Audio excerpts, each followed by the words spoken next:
Hi, everyone. My name is Dr. Michael Wald, the Blood Detective, and I want to welcome each and every one of you to today's podcast entitled Soy Debunked. For those of you that are new to my podcast, welcome. You can reach me, by the way, by emailing me at info@blooddetective.com. Check out my website at drmichaelwald.com, drmichaelwald.com, and you can call me at 914-552-1442. So, as I mentioned, my name is Dr. Michael Wald. I've been nicknamed the Blood Detective for the last 30 years of my clinical nutrition practice. I currently practice in Westchester, New York, which is located about an hour north or so of New York City. So, again, this is Soy Debunked, the podcast where we will explore the potential benefits and the drawbacks of consuming soy, and there are many of them on both sides of that argument.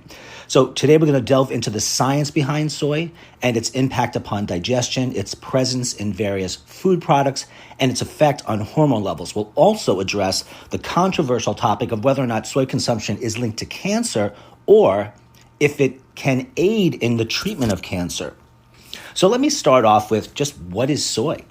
And I'll repeat some of these things during the course of this conversation because I really want you to understand this. Soy is a ubiquitous substance, which means it is found everywhere in our food chain. So we need to know something about it. So soy is a legume native to East Asia and is widely cultivated for its edible bean. It's been a staple in the Asian diets for thousands of years and has a significant source of protein. And many people around the world actually depend on it for their major food source. Soybeans are used to produce all varieties of food products, including tofu, as you know, tempeh, soy milk, and soy sauce, just to name a couple. So what about the digestibility of soy? So soybeans contain compounds known as anti-nutrients, and that term means exactly what you think. These examples of some of these anti-nutrients are trypsin inhibitors and phytates. Both of these can interfere with the digestion and absorption of other nutrients in your diet. However, processing methods like fermentation and cooking can help reduce these anti-nutrients and improve the digestibility of soy. And one of the many reasons why soy is so popular is because soy is a very versatile ingredient. It's found in a ridiculously high number of food products, including meat substitutes, dairy alternatives, baked goods, condiments, and processed foods. It's also used as a source of protein, as I mentioned. So that means that if someone's going to eliminate soy from their diet for whatever reason, they need to make sure they account for the protein loss. And the same thing is true, by the way, with the elimination of gluten. I see many clients who have eliminated soy on their own and gluten products, and sometimes it's a combination of both, and their dietary intake of proteins is extremely deficient, not to mention usually there are many other nutritional deficiencies as well. It can be done right, don't get me wrong. A person can eliminate soy and gluten, for example, and still balance their diets, but most people just don't have the education to do that correctly. And I know because I'm seeing them on a weekly basis and have been for over 30 years. So let me talk a bit about the impact of soy on hormone levels. And this is a huge, huge aspect of soy that you must understand. And again, this is one of the concepts that I'm going to go through a few times during this podcast on Soy Debunked because soy can act in what we call a reverse effect manner. That means soy at one level might be actually helpful for someone, and at another level or intake, it could be very deleterious. On the other hand, a small amount of soy can also be deleterious, and a large amount of soy may not harm anyone. So, or a specific, let's say, individual. So this really comes down to what is it about your health goals, your health history that a trained doctor of nutrition should know while he or she is making the decision with you as to whether or not you should consume soy in your diet. And I mention a doctor of nutrition because when it comes to figuring out what foods you need, I think it's best to see someone who can order laboratory work and who's trained to read laboratory work. Now, you need to understand something very important. There are nutritionists out there, and nutritionists do not learn how to read laboratory work in school. They do not learn how to do physical exams. They do not learn how to read imaging. So obviously, if you have someone that can do all of that and have their fundamental and advanced training in nutrition, that's going to be someone better for you than someone who cannot look at your lab work. Now, again, I just want to reiterate that some labs allow nutritionists to order lab work, even though those nutritionists are not trained to read it. And the rules in every state regarding nutrition do not allow a nutritionist to order or read laboratory work. So it's inappropriate and it's out of scope of their practice. And finally, I mention this because this is quite annoying to me, because I see client after client that has wasted years and lots of money on seeing the wrong people. All right, let's get back to soy and hormone levels. So one of the most debated aspects of soy consumption is its potential impact on hormone levels. Soy contains compounds called phytoestrogens, which are plant-derived compounds that can mimic the activity of estrogen or progesterone in the body. And this has led to well-deserved concerns about the potential of soy to disrupt hormones, a feature known as hormonal disruption, which can result from consuming soy-based products. Now, you need to know that plant products do not contain actual estrogen or progesterone. They contain compounds that are very similar, very close in structure, close enough that they can either mimic the effects of estrogen and progesterone in the body or block the effects by affecting soy receptors. So let me spend about 2 minutes on this. And this 2 minutes literally is going to teach you something that almost no one else in the nutrition industry, physicians, nutritionists, and the average person in the population, they simply do not know. So I mentioned that these phytoestrogens and phytoprogestins, I'll just use phytohormones for now, just to use a term. They are similar to the structure of soy, as I mentioned, so that there are receptors, let's say, in the breast for estrogen. And if soy is near that receptor or those receptors, and it resonates with that, that could produce an estrogen-like effect, which would probably be a bad thing. On the other hand, that very same soy near that same estrogen receptor might block the receptor instead of acting like an estrogen, but it might block the receptor, which will prevent some of the estrogen from binding to it, which would actually help someone with estrogen-related, let's say, cancers. So soy has this reverse effect, where at one level or another, depending on the individual, and it even may change with the individual over time, that soy and the phytoestrogens therein, or phytohormones, can act like estrogens or progestins, or block estrogen and progestin. So the question is, right, how do you know which one you are? There is no test for this. This is a decision that a clinical nutritionist with a doctorate should make when considering your health history, which may include, let's say, estrogen-related or testosterone-related, let's say, cancers. If that's happening in your history, either in your personal family history or in your immediate family history, I would say you should not consume any appreciable amounts of soy. If you have a health history which is absent of estrogen and testosterone-related cancers and conditions, then soy might actually benefit you. And again, there's a lot to this. So I can't extremely clearly tell you definitively, these are the criteria that you have to meet for soy to be good for you, and these are the criteria that you need to meet for soy to be bad for you. The intake of a client, for example, a single client to figure this out, is longer than this entire podcast. So there's a lot to consider. But let me speak a bit more about soy and cancer. So the relationship between soy consumption and cancer has been extensively studied. It's amazing how much research is out there. And you can look at it because a good amount of it is on the National Library of Medicine website, which is abbreviated pubmed.gov. And you can just look up soy and cancer, just type it in, and you'll get hundreds of studies, maybe even thousands. So some research suggests that phytoestrogens in soy may have protective effects against certain types of cancer, particularly breast and prostate cancer, as I mentioned. But there are conflicting studies which have raised concerns about the potential for soy to promote cancer growth and to due to its estrogenic effects.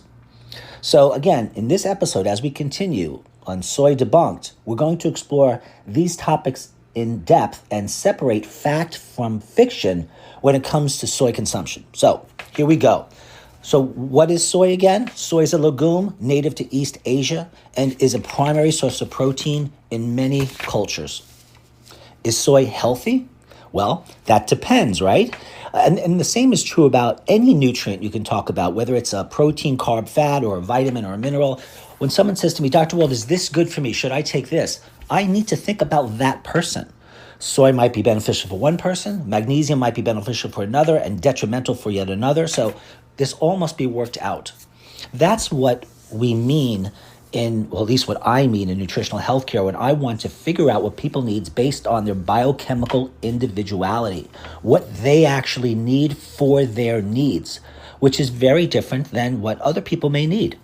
Okay, so soy is considered healthy for some people and not others for the reasons that we discussed. And I'll go over some other reasons as we continue. And what about soy causing allergies? Right now, by the way, I'm reading off to you about 10 or so of the most common questions that I'm asked about soy. The first one I mentioned was, what is soy? Just a basic thing. You'd be surprised how many people don't know what soy is. Is soy healthy? Now you know because you're a blood detective and you now know about biochemical individuality and you now know that receptors can either be stimulated by phytohormones or they can be blocked by phytohormones. Just knowing that puts you way ahead of the crowd. Okay, so can soy cause allergies? Yes, absolutely. Soy allergies are relatively common. So if there's an allergy to soy, either a type 1 IgE immediate allergy, soy should not be consumed by that person. And other individuals have delayed hypersensitivity reactions known as IgG allergy tests. And if you have an IgG positive test for soy, I would not have you consuming soy as well. So those are the testing for allergy potential is only one of the criteria I might use in a person when trying to figure out if they should consume soy or not. All right. How is soy used in food products? Well, as I mentioned, soy is used in various forms: tofu, tempeh, soy milk. I don't advise people to drink soy milk. It's too much soy, and there are other ways to get protein and nutrition. It's in soy sauce, obviously, and is an ingredient in many, many processed foods. And people ask me if soy is beneficial for heart health. Well, do I think that soy is going to change your entire cardiac history and potential for cardiovascular disease? No. But there are some studies that show that soy may have a positive impact on heart health due to its high level of polyunsaturated fats. It also contains fiber. There are vitamins and minerals in soy. So if I don't see a problem with someone consuming soy, then that's part of the plan where I'm not going to add soy into their diet, but I wouldn't take it away if it's there already, unless I had a really good reason. And the very common question, which most of you will have the answer to now, is can soy affect hormone levels? Soy contains phytoestrogens, which can mimic the hormone estrogen in the body. But current research also shows that moderate soy consumption might not, in most people, significantly impact their hormone levels. The only way to know this is to have a person consume soy and to check their hormone levels. That tells you something. But the problem also is that the hormone levels, the hormone testing is not particularly accurate. So, for example, think about this. You might have a certain amount of estrogen in your bloodstream. And if you're a man, testosterone, let's say, even though women have testosterone and men have estrogen, it's just that women have more estrogen than men and men have more testosterone than women. So you might have a normal level of estrogen or testosterone, but the receptors might be toned down. They're not really recognizing the estrogen and testosterone, so the person may suffer from symptoms of low estrogen or low testosterone. However, if someone has a normal level of estrogen and testosterone, but the receptors are turned up, they're more receptive, that normal level can act like a hyper level in that individual, but the test of the blood, of the estrogen, is not telling you that. So again, it's up to the astute doctorate of nutrition to make a clinical judgment as to whether or not soy levels are impacting, soy intake, I should say, is impacting your hormonal receptivity, we might say. And is soy cultivation sustainable, from an environmental perspective? So soy cultivation can be sustainable if it's managed properly, but it has been associated with deforestation and habitat destruction in some regions. So what are some more of the environmental impacts of soy production? Soy production can contribute to deforestation, as I mentioned, habit loss, greenhouse gas emissions, and water pollution if it's not managed sustainably. And here's an interesting one. Can soy consumption affect thyroid? So, first of all, there's conflicting evidence answering all of these questions. And the reason why there's conflicting evidence is because none of these studies, folks, you need to hear this. This is super important. These studies that we're drawing our information from, they're not based on individuals. By definition, they're looking for average men or average women, because the study might contain, let's say, 75 men or 75 women compared to a placebo group, and then some conclusion about soy based on those 75 men or women is drawn from the study. So some average conclusion is figured out based on putting that entire population of people in the study, and you're not one of them. So I believe in taking one person at a time and figuring this out one person at a time. That doesn't mean that I don't pay attention to scientific data. Of course I do. But I use it to inform my knowledge, not to dictate blindly and apply the information from these studies to every single person. As you probably can recognize already, that not only is just outright stupid, it's just wrong. It's just bad science. Back to thyroid. If you have low thyroid, that's hypothyroid. Hypo is low, hyper is high. If you have low thyroid, hypo, that's low. If you have the low, you don't want a lot of soy because the soy can block thyroid hormone production. However, if you have too much thyroid hormone, soy and its ability to potentially block thyroid hormone levels might actually be beneficial. So you can see, we don't simply say, is soy good or bad for the thyroid? We have to know, is the thyroid normal? Is the thyroid in low functionality, or is it high functionality? And another popular question I get is genetically modified soy safe to consume? Now, many of you may not know, I wrote a book on GMOs, genetically modified organisms, called Frankenfoods, most of which is found on my website, where you can just search Frankenfoods or GMO on the homepage in the search bar at drmichaelwald.com. And again, my email is info@blooddetective.com, and my phone number is 914-552-1442. So genetically modified soy has been deemed safe for human consumption by regulatory agencies in various countries, but concerns about environmental impact and long-term health effects persist. Certainly, I'm in that category. I do not trust GMO foods. They have not been in the population long enough, and we already know that they increase risk of certain forms of lymphoma.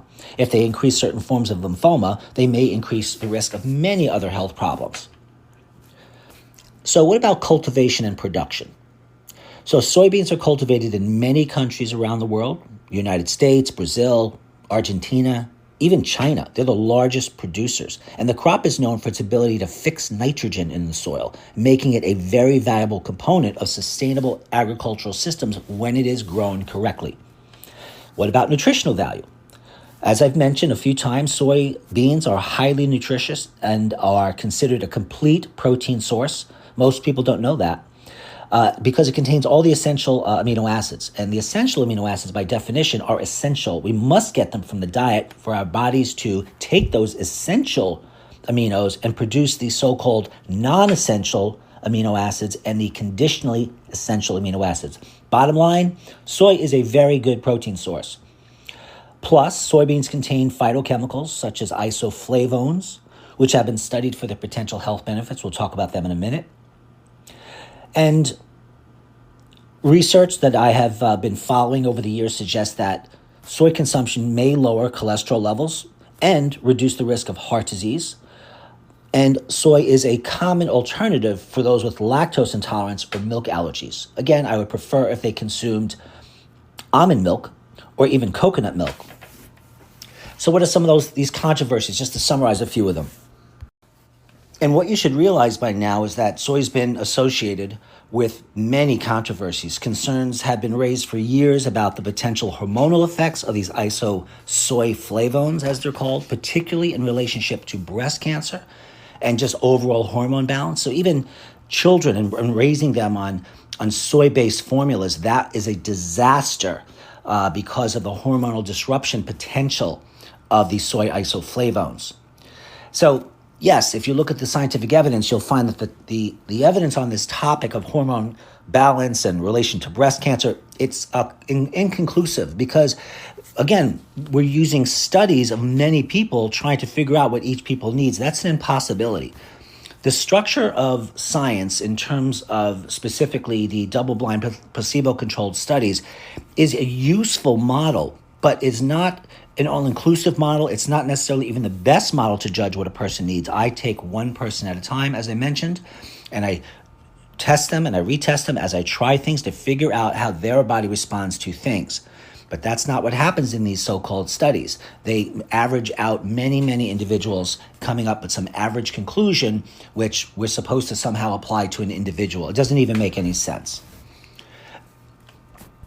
So let's get into soy and its benefits for breast, prostate, and ovarian cancer. Once and for all, this is my opinion on the current state of what is known.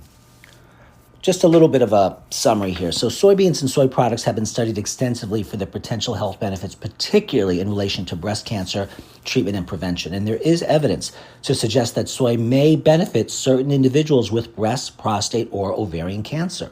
So let me start with speaking about breast cancer. So several studies have investigated the relationship between soy consumption and breast cancer. Soy contains compounds, those I mentioned earlier, isoflavones, and examples of isoflavones are genistein and daidzein, which are phytoestrogens. So these compounds have been found to exhibit anti-cancer properties. Research published in the Journal of the National Cancer Institute suggests that high soy intake may be associated with a lower risk of breast cancer recurrence.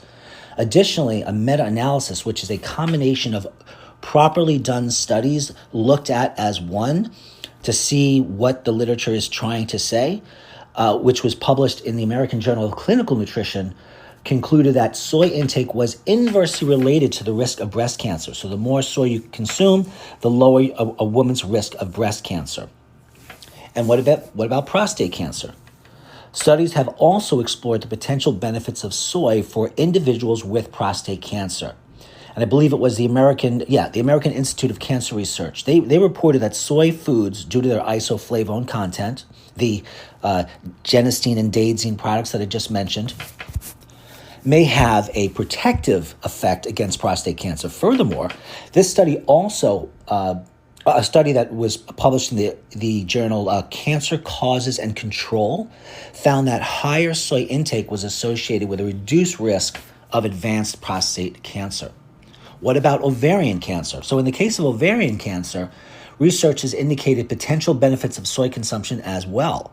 So a study published in the International Journal of Cancer suggests that high intake of soy foods was associated with a decreased risk of ovarian cancer, and the isoflavones in soy may exert protective effects against ovarian cancer development. So I just want to reiterate, and this is a bit of a disclaimer. Number one, the information I'm talking about is meant for your education. It's not meant to substitute for sound medical health or nutritional advice. And the use or misuse of any of this information is at the sole risk and responsibility of the user, and that's you guys listening. It's important also to note that while the findings of these particular studies are promising, individual responses to soy consumption not only can vary, they do vary. So it is important to consult a healthcare professional who has the proper level of education that can do labs, can interpret laboratory tests, and hopefully has some experience in terms of years dealing with this particular problem. Because it's a subspecialty of nutrition, even in of itself. I mean, I've spent years trying to get all of this clear. So, soy is a versatile and nutritious legume that plays a significant role in global agriculture and food production. Its uses range from culinary applications to various health benefits in medicine. So let me talk a bit more about these phytoestrogens and phytoprogestins in soy products. So phytoestrogens and phytoprogestins are plant-derived compounds in soy products that have chemical structures similar to human estrogen and progesterone, respectively. So these compounds are part of a group of naturally occurring plant compounds known as phytohormones. This is a review, right? You should know this by now. And these phytohormones can and often do interact with hormone receptors in the human body. So let's talk a bit more specifically about phytoestrogens in soy. So soy products contain phytoestrogens predominantly in the form of those isoflavones, genistein and daidzein. And they've been studied for their potential health benefits, particularly in relation to menopausal symptoms and many other hormone-related conditions like cancers. And we know that phytoestrogens are known to have both estrogenic and anti-estrogenic effects, meaning that they can mimic the effects of estrogen in some tissues while blocking its effect of estrogen in other tissues. And what about the phytoprogestins? Well, in addition to the phytoestrogens, soy products also contain phytoprogestins, which are plant-derived compounds with progesterone-like activity. And these compounds are less well studied, I'll admit, compared to phytoestrogens, but they are believed to exert mild pro-estrogenic effects or progestin, I should say, effects in the body. So let me just repeat that. We have in soy phytoestrogens and phytoprogestins. These phytoestrogens and progestins can either promote estrogen or progesterone effects, or they can block estrogen and progesterone effects. That's what I was trying to say. All right, so what about differences from estrogen and progesterone in women's body? So while phytoestrogens and phytoprogestins share structural similarities with human estrogen and progesterone, they differ in their potency and how they act in the body, known as their mode of action. So in the female body, estrogen and progesterone acts or plays crucial roles, I should say, in regulating the menstrual cycle, supporting pregnancy, and maintaining overall reproductive health. The phytohormones from soy do not exert the same level of influence on these processes as endogenous estrogens and progesterones. In other words, the natural progesterone and estrogen produced in a man or woman's body is far more potent in terms of estrogen and progesterone effects than phytoestrogens and phytoprogesterone. And again, phyto means plant. So the plant products are much weaker, but they're not nothing. If they were nothing, we wouldn't be talking about them. So what about this issue that's been discussed in some of the science regarding the inability of the human body to convert plant phytohormones, meaning plant estrogens and plant progesterones, into actual estrogen and progesterone in the body? Okay, this is kind of important. This is the second point today, other than the whole estrogen progesterone receptor issue that I said was that almost no one knows. Here's another thing that almost no one knows. So it's important to note that the human body does not possess the enzymatic machinery. It doesn't have the enzymes necessary to convert plant-derived phytohormones into biologically active estrogen and progesterone. While phytoestrogens while phytoestrogens can bind to estrogen receptors, their overall impact on hormonal balance is much weaker than that of endogenous estrogen or estrogens produced in the body.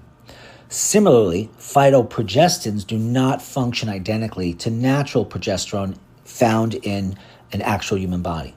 So in summary, while soy products contain phytoestrogens and phytoprogesterones, they share similar structures with human estrogen and progesterone, but their actions within the body are different.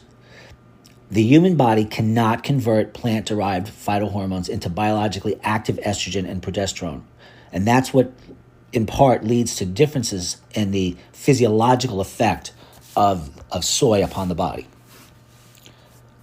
Now what I'd like to discuss are how soy may potentially be detrimental for breast, prostate, and ovarian cancer. As you will recall, just a moment ago, I went over a bunch of studies in about 4 different scientific journals showing that soy has positive effects. Now we're going to go over the negative effects specific to these cancers. So you now know, if you didn't know already, that soy has been a topic of debate regarding its potential effects on breast, prostate, and ovarian cancer for years. While some studies suggest that soy may have potential protective effects against certain types of cancer due to its isoflavone content, other research indicates that soy consumption may have harmful effects on individuals with breast, prostate, and ovarian cancer. Okay, what's the proof? Let's start with breast cancer. Several studies have raised concerns about the potential negative impact of soy on breast cancer. One particular study that stands out in my mind is that one that appeared in the Journal of the National Cancer Institute that found that high soy intake was associated with an increased risk of recurrence among breast cancer survivors. The researchers suggested that the estrogen-like compounds in soy could stimulate the growth of estrogen-sensitive breast tumors. And there was another study in the journal Cancer, and that investigated the effects of soy on breast cancer patients and found that higher soy intakes were associated with an increased risk of death and recurrence among women with hormone receptor negative breast cancer. Okay, what about prostate cancer? In the case of prostate cancer, there is evidence to suggest a potential link between soy consumption and adverse health effects. There was a study published in Cancer Epidemiology, Biomarkers and Prevention that reported that higher intakes of soy foods are associated with an increased risk of advanced prostate cancer.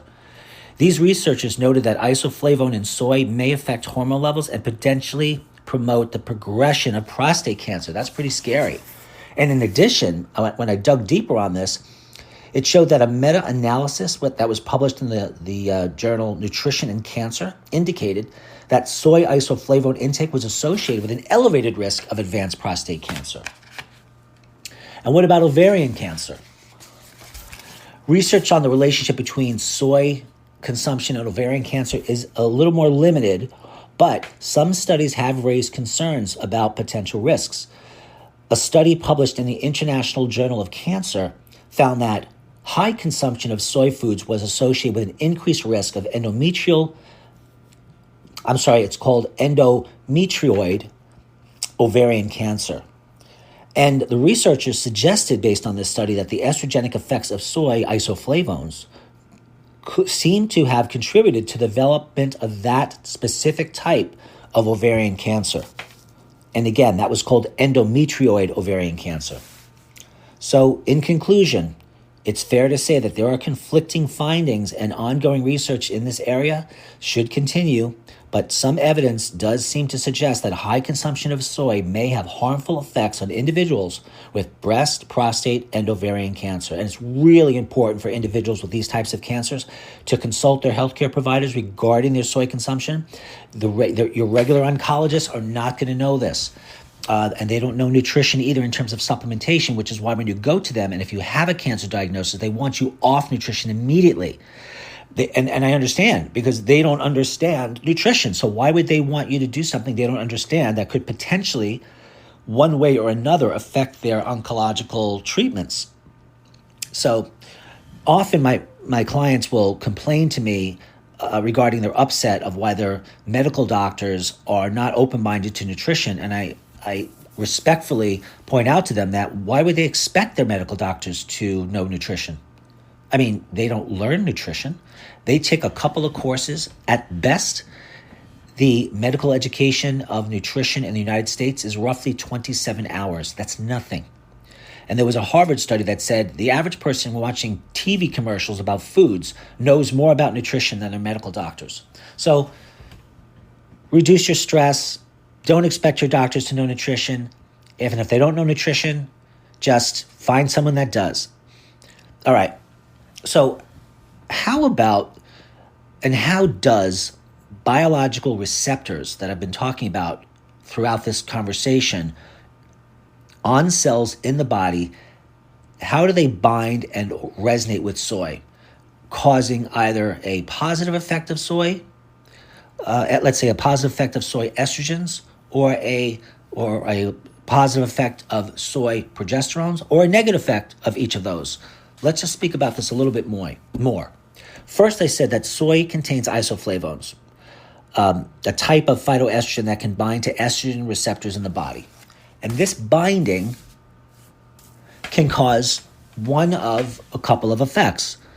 The phytoestrogens, if they stimulate estrogen receptors or progesterone receptors, will increase the perception in the body that there's more estrogen and progesterone.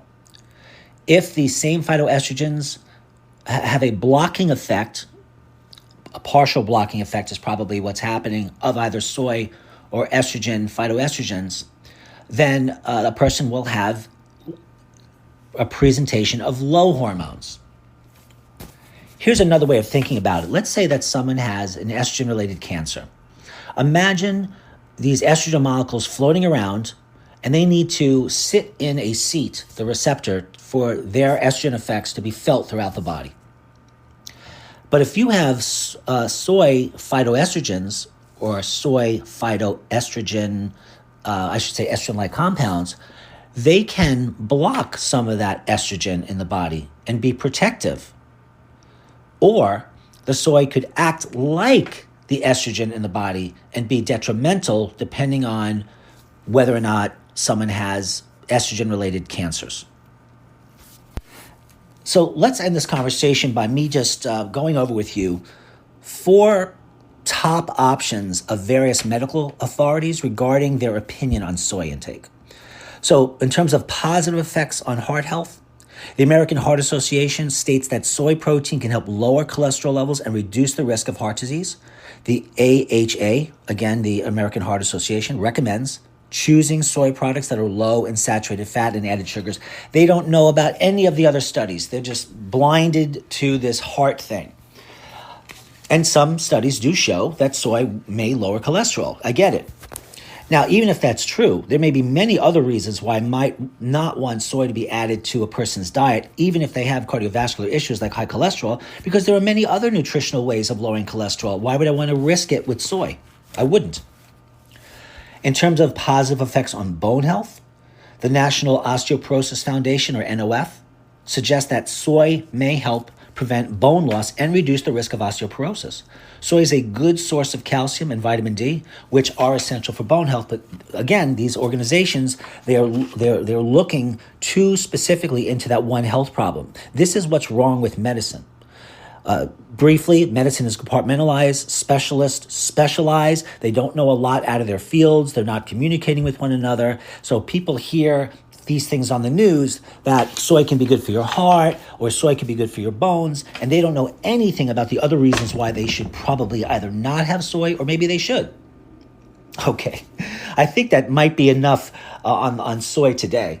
So I want to thank each of you for hanging in there on it's a more detailed conversation than most. That's what these Blood Detective podcasts are doing. I am trying to elevate your level of education and the way that you think. So you're thinking like a blood detective so you can help manage better the morass of information that you will inevitably experience many times along your health journey through the healthcare system. My name is Dr. Michael Wald. You've been listening to Ask the Blood Detective. The topic today was Soy Debunked. Please let me know your thoughts by emailing me at info@blooddetective.com. You can go on the website. You can get all of the notes for this or any other podcasts I've done for the last year by searching the search bar at www.drmichaelwald.com. And my number is 914-552-1442. Take care, everyone. I'll see you soon.